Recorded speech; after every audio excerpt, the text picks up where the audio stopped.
حميم.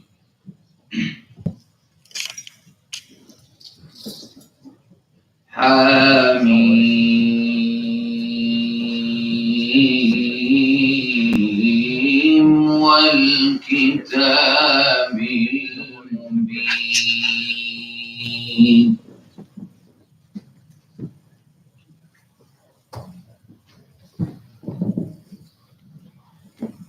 إنا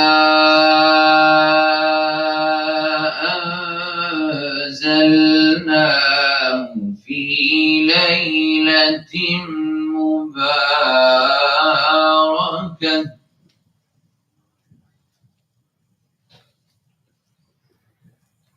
إنا أنزلناه في ليلة مباركة إنا كنا منذرين.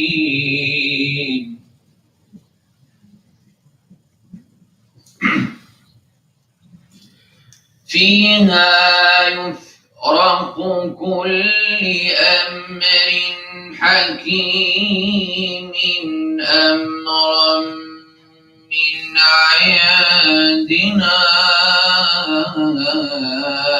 إنا كنا مرسلين.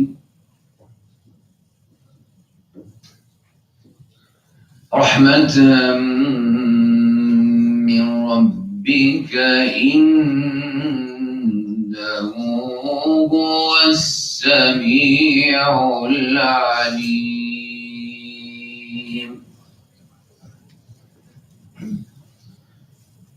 رب السماوات والأرض وما بينهما إن كنتم موقنين.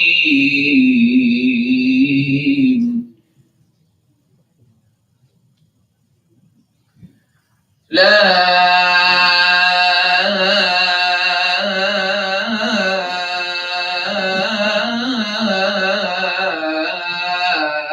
إله إلا هو يحيي ويميت. لا إله إلا هو يحيي ويميت. ربكم ورب آبائكم الأولين بل هم في شك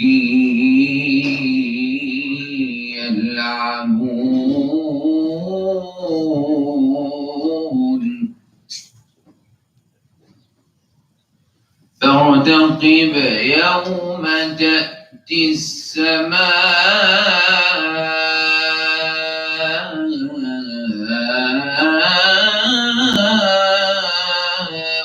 بدخان مبين.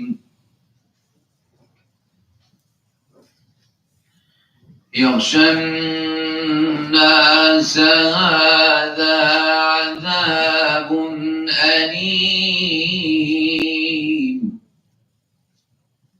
ربنا اكشف عنا العذاب.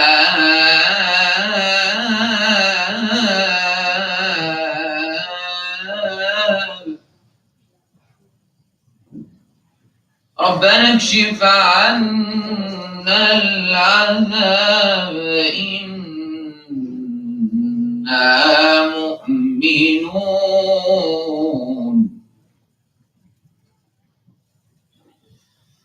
أنى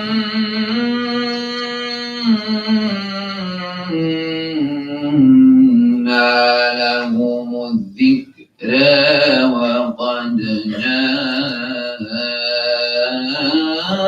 جاءهم رسول مبين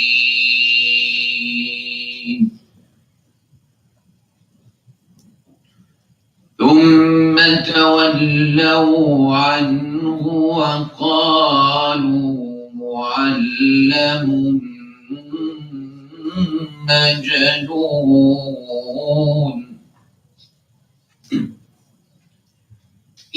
إنا كاشف العذاب قليلا إنا كاشف العذاب قليلا إنكم عائدون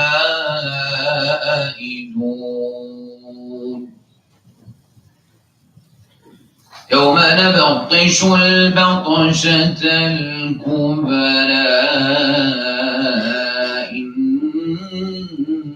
إنا منتقمون ولقد فتنا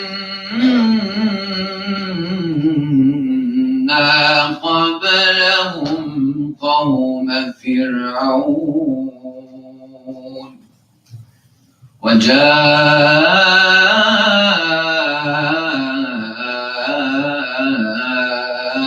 وجاءهم رسول كريم أن أدوا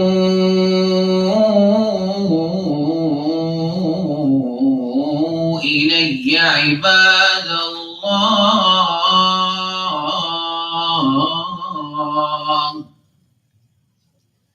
أن أدوا إلي عباد الله إني لكم رسول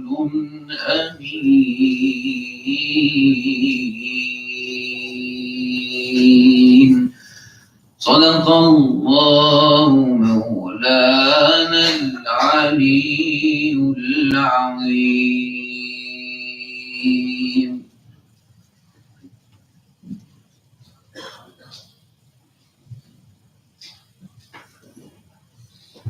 السلام عليكم ورحمة الله وبركاته. وعليكم السلام ورحمة الله.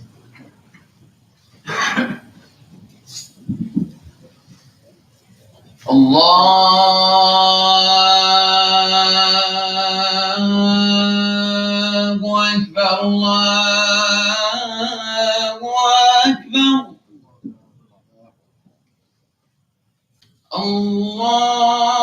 الله أكبر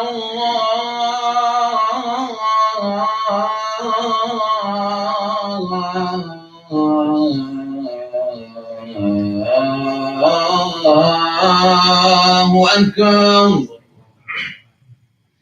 أشهد أن لا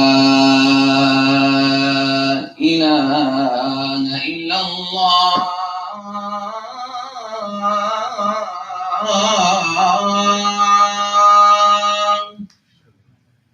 أشهد أن لا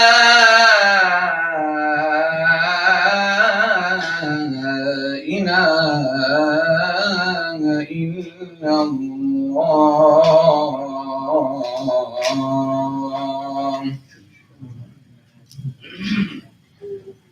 أشهد أن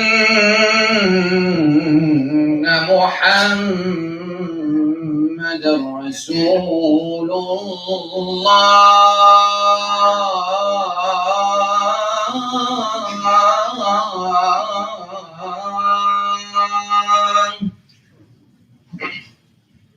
أشهد أن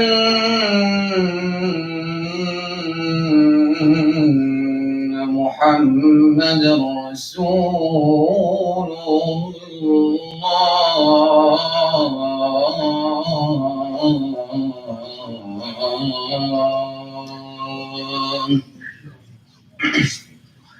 حي على الصلاة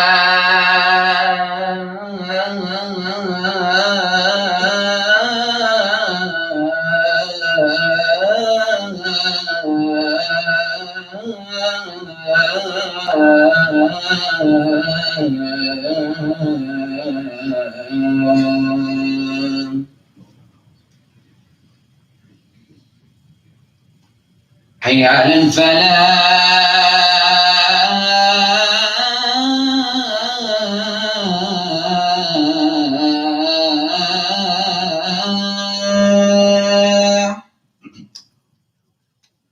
حي على الفلاح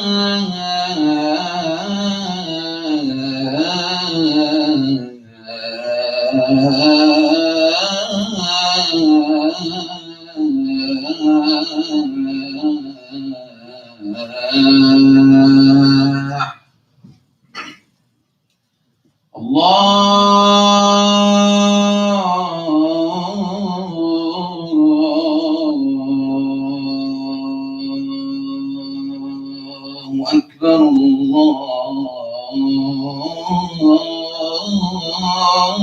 الله أكبر لا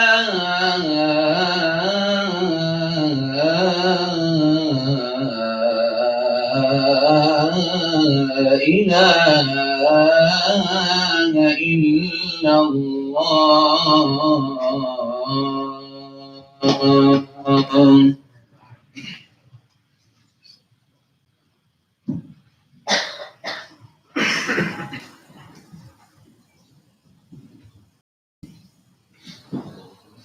إن الحمد لله نحمده ونستعينه ونستهديه ونؤمن به ونتوكل عليه ونعوذ بالله من شرور أنفسنا وسيئات أعمالنا من يهده الله فلا مضل له ومن يضلل فلا هادي له وأشهد أن لا إله إلا الله وحده لا شريك له وأشهد أن سيدنا محمدًا عبده ورسوله ونبيه وصفيه وحبيبه بلغ الرسالة وأدى الأمانة ونصح عن الأمة وجاهد في سبيل الله حتى أتاه اليقين وتركنا على المحجة البيضاء ليلها كنهارها لا يزيغ عنها إلا هالك فاللهم صل وسلم على سيدنا محمد في الأولين وصل وسلم على سيدنا محمد في الآخرين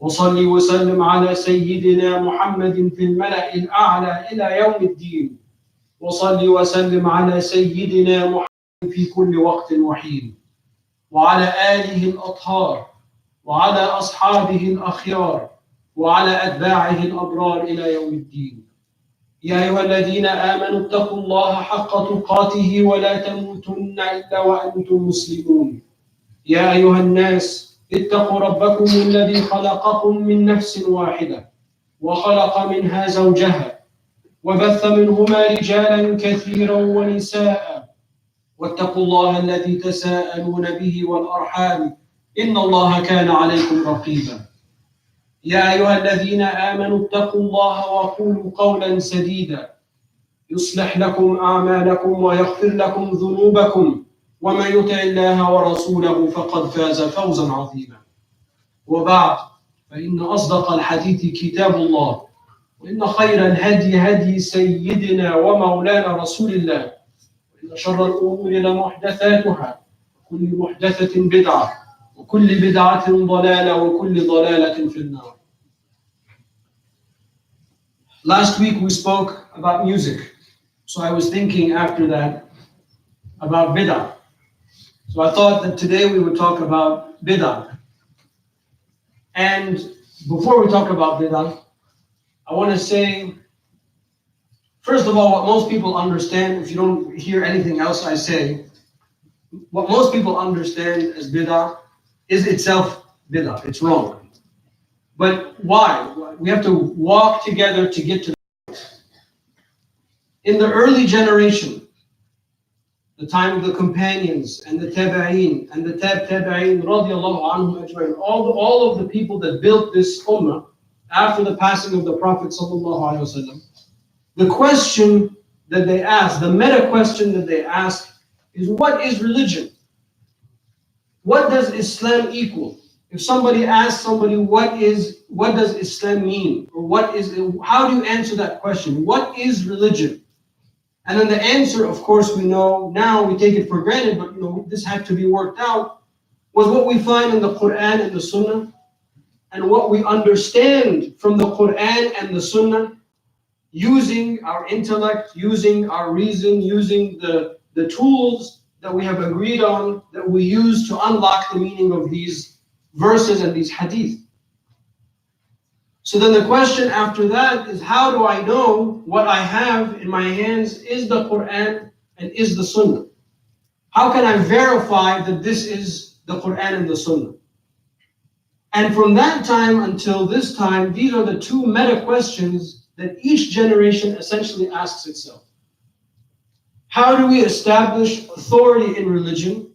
In other words, how can we say this is something that's based on the Quran and the Sunnah, therefore it's legitimate and it's legal? And then how can we say that this is not based on the Quran and the Sunnah and therefore it's not legitimate and it's not legal? How do we do this? How can we determine and how can we verify our information?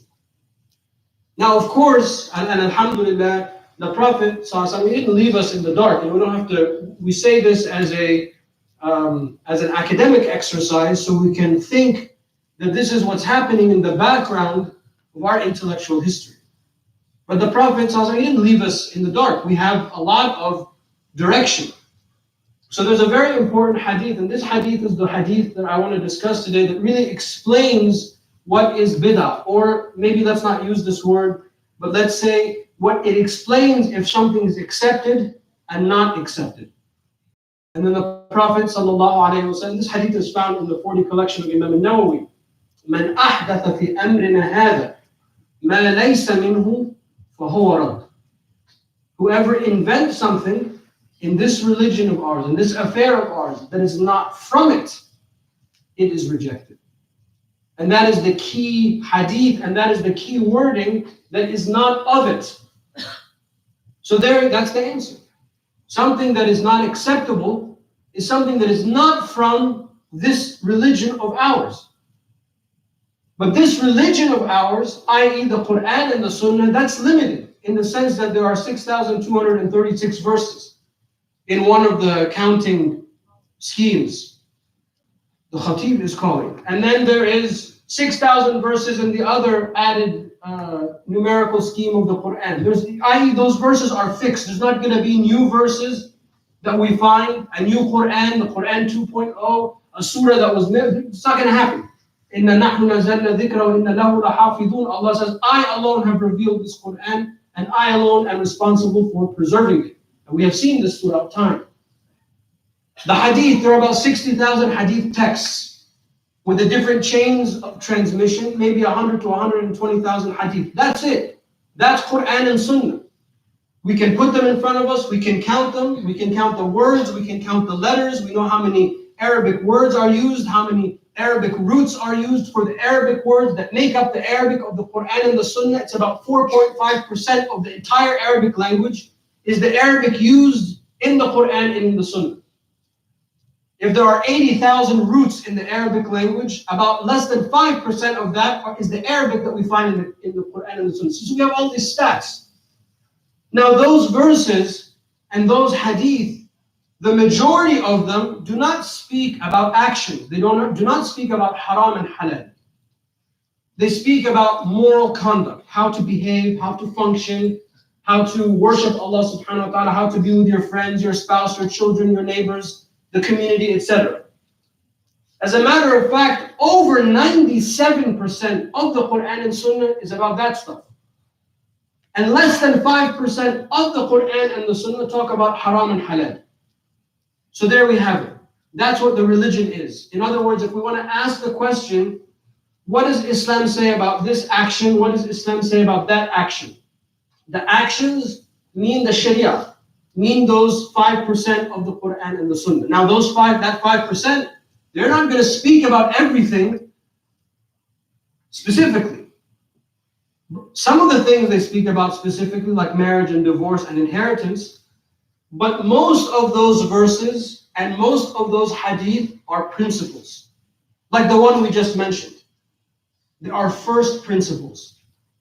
And one of the unique features of the Prophet's message, sallallahu alaihi wasallam, and this is something he said of himself, that he was given jawami' al-kalim, that he was able to summarize huge concepts in small words. La darar wa la dirar. There is no harming and no reciprocating harm.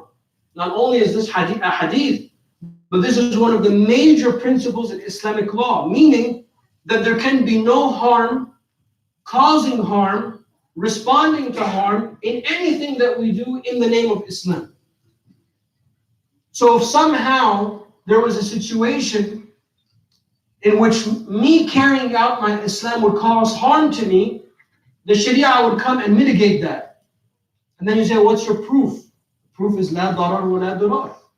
That's why we have these fatwas about, fasting in the northern latitudes where the sun doesn't set or where the day is more than 18 hours. This is why Allah allows us to combine and shorten our prayers when we travel. This is why if we can't stand when we pray, we sit. And why in the mosque we have the VIP section, the people are sitting, alhamdulillah. Why isn't there a VIP section for the sisters, by the way? So it's less than the brothers. We should fix that. But why do we have these licenses and dispensations?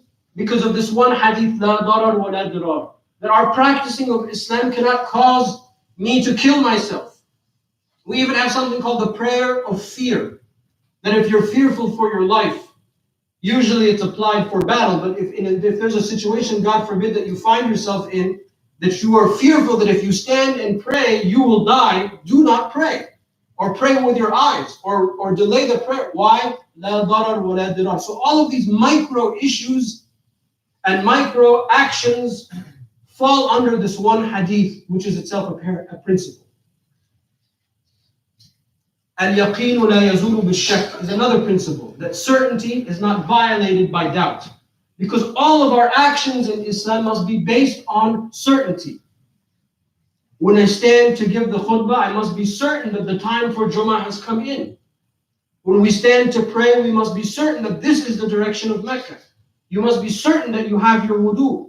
Now what happens if I remember I made wudu in the morning when I showered, but I don't remember if I lost my wudu between then and now? You go with your certainty. Why? Because certainty is not violated by doubt. Doubt is weak. Doubt is not strong. Doubt is like a dhann, is like an assumption. وَإِنَّ الظَّنَّ لَا يُغْنِي مِنَ الْحَقِّ شَيْئًا, Allah says, but assumptions do not increase in certainty and knowledge at all. So therefore, this is a principle. Our entire faith is based on certainty, is not violated by doubt. So on and so forth, for the hundreds of principles that we have of how we interpret the Quran and the Sunnah. People that do not know this, that do not know about these principles, that cannot understand these basic statistics of the Quran and the Sunnah we have laid out. And it's not rocket science. I mean, this is something that you can go online and find these stats. This is accessible. It's not like I sat home last night and counted all of this for you. This is known. Alhamdulillah, is known information. But people who are not properly trained, when we come back to the topic of the khutbah, they will not be able to tell you and answer your question, what is something that is a bid'ah? I.e., what is something that is rejected by the faith? Because they are stuck on the micro issues. They are not thinking in first principles. They do not understand that this hadith of the Prophet ﷺ, مَنْ أَحْدَثَ فِي أَمْرِنَا هَذَا مَا لَيْسَ مِنْهُ فَهُوَ رَدٌّ. Whoever invents something in this religion of ours that is not from it, meaning it is not from its principles, then it is rejected. So Islam, yes, is Quran and Sunnah, but Islam are the principles that Allah has laid out for us in the Quran and the Sunnah and the Prophet ﷺ. So the Muslim mind is a mind that thinks in first principles, meta issues. And that is why Islam is not just simply a religion, but it is a paradigm. It is a pattern of thinking from which we conduct our affairs. And that is why throughout history, up until maybe 200-300 years ago, Muslims were very advanced in almost every field there was. Not just in the Islamic sciences being, Sharia, Hadith, Quran, the associated sciences, grammar, syntax, logic, theology, not just those, but in all of the things. They wrote about astronomy, they wrote about science, they wrote about medicine. Many of the ulama that I studied, they have their own manuals of anatomy. They conducted experiments in dissecting animals and in autopsies on human beings. The same alim that you read his tafsir, that you study his fatwa, is the same guy that wrote these manuals. It's not his brother or his cousin or his neighbor. It was the same person. Why? Because their mind was a first principle mind. And they understood that not only do we take the literal meaning of the Quran and Sunnah, of course, when Allah says, وَأَقِمِ الصَّلَاةِ, He means stand and pray. Fajr, Dhuhr, Asr, Maghrib, and Isha. It doesn't mean, what he really means is, have a good thought for your neighbors 5 times a day. No one says that. We understand that وَأَقِمِ الصَّلَاةِ and pay your zakah mean what they mean. We're not going to play with the language. But we also know, the Muslim mind also knows that there is an abstraction, that all of these are principles. So when we read the story that comes from the people before Islam, Bani Israel, in which there was a woman who was known in her community to be good, but she entered the hellfire because she mistreated a cat. We know that this story is not simply, okay, don't mistreat a cat. We understand that the cat is any living being, not just an animal. And we understand that the woman can be anybody, not just a woman, but it can be a man, it can be old, it can be young. And we understand that Habisa, the Prophet Habisa, she locked the cat in a room. So we know that that means any negative action. And we understand hellfire, that she was sent to the hellfire, meaning any type of harm in this life or the hereafter can befall her. So I take from this one story that Islam emphasizes the importance of being kind and merciful to all living things. So the cat can be the person next to me in prayer. The cat can be my neighbor. The cat can be the person at the traffic light who's driving erratically. The cat can be the immigration officer as you come back into the country. The cat can be the police officer that pulls you over. The cat can be your teacher, your colleague in school, your coworker, your boss, etc., etc., etc. So the Muslim mind abstracts these principles. Now, what's my proof of this? Well, look at our traditional cities. Look at any pre-modern Islamic city. I mean, the pre-modern parts of the Islamic cities. All the way from Fez in the west, all the way go east as far as you want, Afghanistan and beyond. And look at how the cities were constructed. Look at the flow of water and how the public water fountains had water that was coming out of this level for us, and then water that came out of this level for riding animals, and then water that came out at a lower level for the small animals, even the rodents. Our own city design was informed by this principle. So the Muslim mind doesn't stop at this hadith and just take it literally and stops, but rather abstracts. Why? Because this abstraction is based on this religion. It is based on a direct hadith.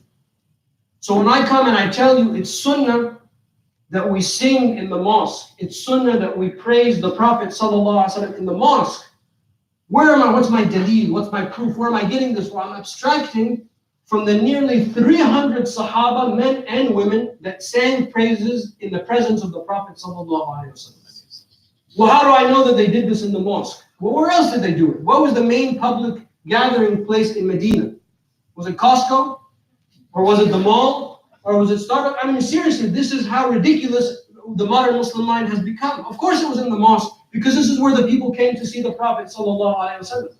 Look at the traditional construction, and now they have these 3D simulations of what Medina looked like at the time of the Prophet ﷺ, and they even have a model of what his house looked like, ﷺ. I mean, we would be very embarrassed. This mosque was probably like a third of the entire Medina. That's how small things were. So the only place where you could meet was in the mosque. When I come and I say it is from the sunnah that we accept people of other faiths in our mosque, and if they need to conduct their prayers in our mosque, we allow them. So what's your daleel? I say, well, the delegation that came from Yemen to visit the Prophet ﷺ in the 9th year of the Hijrah, Where did they stay? There was no embassy suites, there was no Ritz-Carlton, there was only the mosque in Medina. So the Prophet ﷺ let them stay in the mosque, sleep in the mosque, and even pray in the mosque with the cross and with the Bible in the mosque of the Blessed Prophet ﷺ. So when we come back to this hadith that I began with and this concept of bid'ah, we understand that what is not accepted in our faith is something that is not based on our first principles. Our first principles are complete respect and mercy for all created beings. Irhamu man fil ard yarhamkum man fis sama. Have mercy to all. Man fil ard. The word man in the Arabic language is lil aqil wa ghayr al aqil. It is for the rational person, meaning a human and a non-human being. The Prophet ﷺ didn't say irhamu alladhi or alladina fil ard, meaning people that are on earth, but he said man fil ard, meaning people and not people. The animals and the rodents and the insects and the trees and the stones and the river. This is a divine commandment that Allah Ta'ala has given us, that we must be merciful and compassionate to all living creatures. So if I invent something, my favorite story is the story of the Lorax. We talked about that in the Eid, if you remember. If I was like, I'm gonna be like the Onceler and come and make all this needs and chop down all the truffula trees, then the Sharia will be like, I'm sorry, you can't do that because you're violating a principle. But when somebody comes and says, look, I wrote this beautiful song in praise of the Prophet ﷺ. Look, I play the guitar, or I play the violin, or I play the cello, or whatever, and I've done this in praise of the Prophet ﷺ. Then I say, great, this is from Islam. This is from the principles of Islam. This is not outside of Islam. Loving the Prophet, encouraging the Prophet. We talked about how we understand music and sound and all of that. This is great. Awesome, do it. MashaAllah, keep going. And we celebrate it. But the mind that is sick and doesn't understand these things and not flexible wants to limit everything and cut everything. And so don't you say in the beginning of the khutbah, إِنَّ شَرَّ الْأُمُورِ مُحْدَثَاتُهَا فَكُلِّ مُحْدَثَةٍ بِدْعَةٍ. Every newly invented thing is a bid'ah. وَكُلِّ بِدْعَةٍ ضَلَالًا. And every misguided thing, every newly invented thing is misguided. وَكُلِّ ضَلَالَ فِي النَّارِ. And every misguided thing is in the hellfire. I say, yes, this is a hadith sahih, and this is how the Prophet ﷺ began his khutbah. But kul in this hadith doesn't mean every single one. There's a difference between using the word every to approximate. If I said, everyone in my wife, she'll ask me when I go back home, how was the khutbah? I said, yeah, alhamdulillah, it was okay. People liked it. That doesn't mean every single one of you like, because I know some of you just wish I would shut up right now. But that's a correct usage of speech. I could say everybody in the mosque loved me. And I think, inshallah, the majority of you are okay with it. But I don't mean every single one of you by name. Again, because my mind understands that we use this language all the time. But when it comes to Islam, we put on those blinders. The blinders they put on the donkey and the donkey cart so you only see in front of them. People put on the blinders and they want to cut and demolish and destruct and repress and suppress any type of creative thinking, any type of advancement. That's our problem. The problem is not that we're not living according to the Sunnah and we've left Islam, so we got to go jump back in a time machine, like Bill and Ted's Excellent Adventure. I know I just dated myself by that reference, but going back in time and living like the Prophet ﷺ. Because the Prophet ﷺ told us, David ﷺ in the Psalms told us, the feature of the believer is they know when they are. عَالِمًا بِزَمَانِهِ وَمُدْرِكًا بِشَأْنِهِ. He knows when he is or she is, where they are, and what they need to do. So the sunnah is to live now. Not live in the past or even live in the future, but to live the day now with what we have to do right now.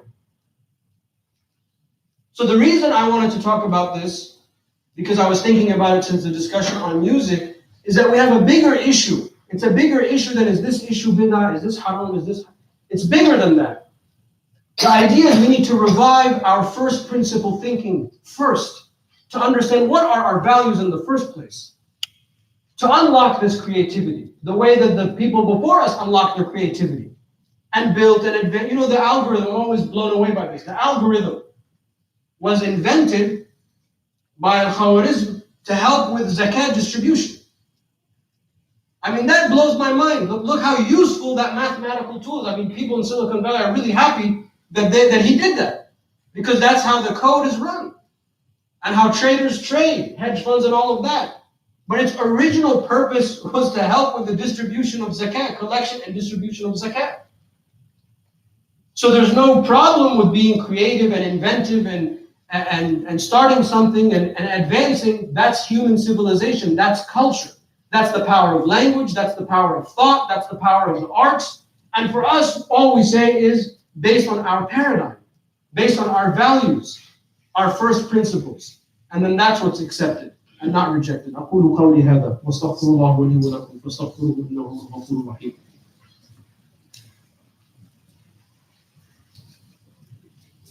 أعوذ بالله من الشيطان الرجيم. بسم الله الرحمن الرحيم. اللهم صل وسلم وبارك على سيدنا ومولانا محمد وعلى آله وصحبه وسلم. إن الله وملائكته يصلون على النبي يا أيها الذين آمنوا صلوا عليه وسلموا تسليما. اللهم صل وسلم وبارك على حبيبنا وقدوتنا وقرة أعيننا سيدنا محمد وعلى آله وصحبه وسلم. Before the dua, just a couple of quick announcements. The halaqah tonight will be at 7:30, normal time. Sunday's morning halaqah with Tarif will be at 6:30. And the college application workshop is going to be this Sunday from 2 to 5 p.m. That's this Sunday from 2 to 5 p.m. We ask Allah subhanahu wa ta'ala to open up our hearts and our minds to the beauty of this faith. We ask Allah subhanahu wa ta'ala to give us the power of intellect and the power of first principle thinking. We ask Allah subhanahu wa ta'ala to increase the faith in our hearts and in our souls. We ask Allah subhanahu wa ta'ala to bless our parents, to have mercy on our children. We ask Allah subhanahu wa ta'ala to bless and forgive all those who have passed before us. We ask Allah subhanahu wa ta'ala to accept our righteous works, to forgive our shortcomings. We ask Allah subhanahu wa ta'ala to protect our mosque, our businesses, our schools, to bless our children and to give them a successful academic year. We ask Allah subhanahu wa ta'ala to keep away from us those that seek harm. We ask Allah subhanahu wa ta'ala to descend upon us and our neighbors with His infinite love and mercy. اللهم اهدنا فيمن هديت وعافنا فيمن عافيت وتولنا فيمن توليت وبارك لنا فيما أعطيت. اللهم قنا واصرف عنا شر ما قضيت. اللهم تقبل صلاتنا وصيامنا وقيامنا وركوعنا وسجودنا يا أرحم الراحمين. اللهم انقلنا من دائرة سخطك إلى دائرة رضاك، وافتح علينا فتوح العارفين بك، واحشرنا تحت لواء نبيك صلى الله عليه وسلم يوم القيامة. اللهم اسقنا من يده الشريفة شربة ماء لا نظمأ بعدها أبدا، ثم أدخلنا الجنة بغير حساب ولا سابقة عقاب ولا عتاب. اللهم متعنا بالنظر إلى وجهك الكريم في جنات الخلد يا رحيم. فاللهم ارحم حينا وميتنا وحاضرنا وغائبنا، وارفع أيدي الأمم عنا وأقمنا بالحق وأقم الحق بنا. وآخر دعوانا أن الحمد لله رب العالمين. وصل اللهم على سيدنا ومولانا محمد وعلى آله وصحبه وسلم. وأقم الصلاة إن الصلاة كانت على المؤمنين كتابا موقوتا.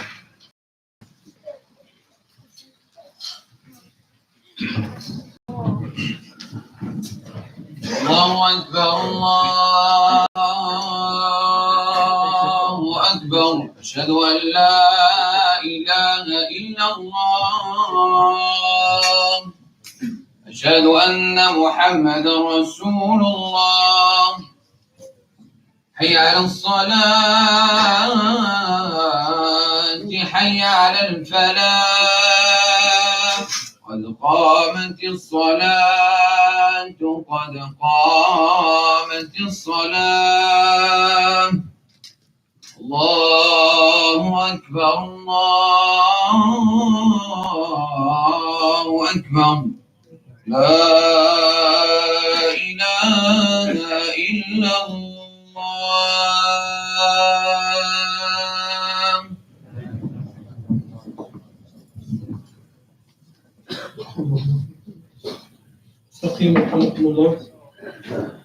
Straighten the lines, inshallah. Remember, there's overflow in the basement for the gentlemen. صلوا صلاة المودع. Praise if this is your last prayer. الله أكبر.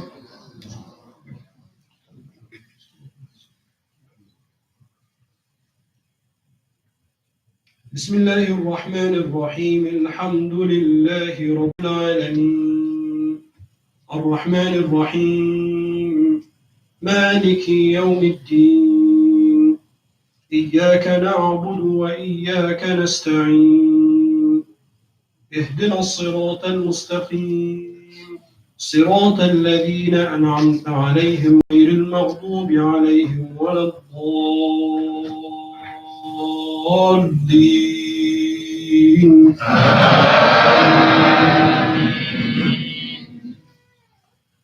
بسم الله الرحمن الرحيم والعصر إن الإنسان لفي خسر إلا الذين آمنوا وعملوا الصالحات وتواصوا بالحق وتواصوا بالصبر.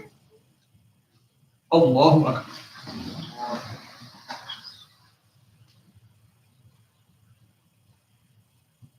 سمع الله لمن حمده. الله أكبر.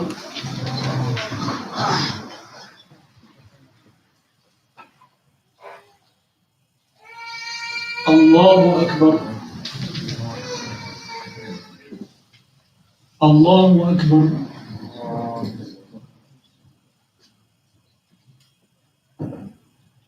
الله أكبر. بسم الله الرحمن الرحيم الحمد لله رب العالمين الرحمن الرحيم مالك يوم الدين إياك نعبد وإياك نستعين اهدنا الصراط المستقيم صراط الذين أنعمت عليهم غير المغضوب عليهم ولا الضالين.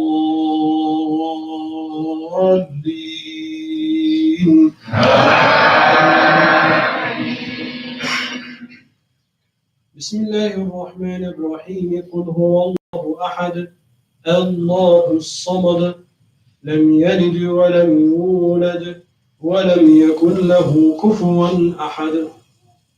الله أكبر.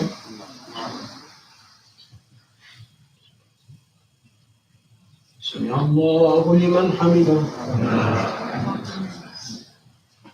الله أكبر.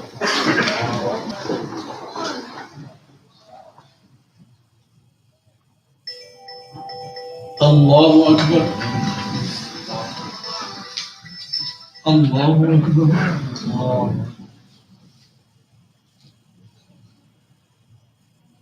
الله أكبر.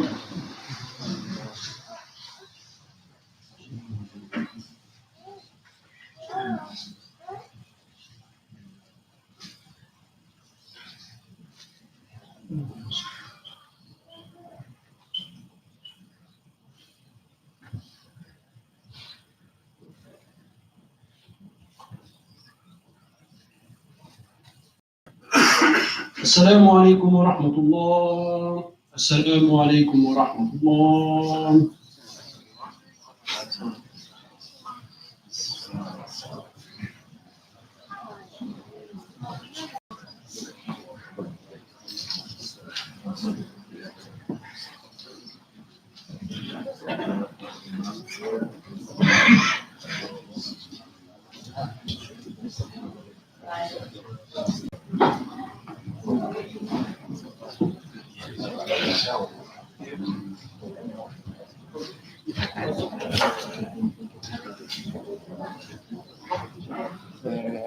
Let's stop talking about this. It's trying to make me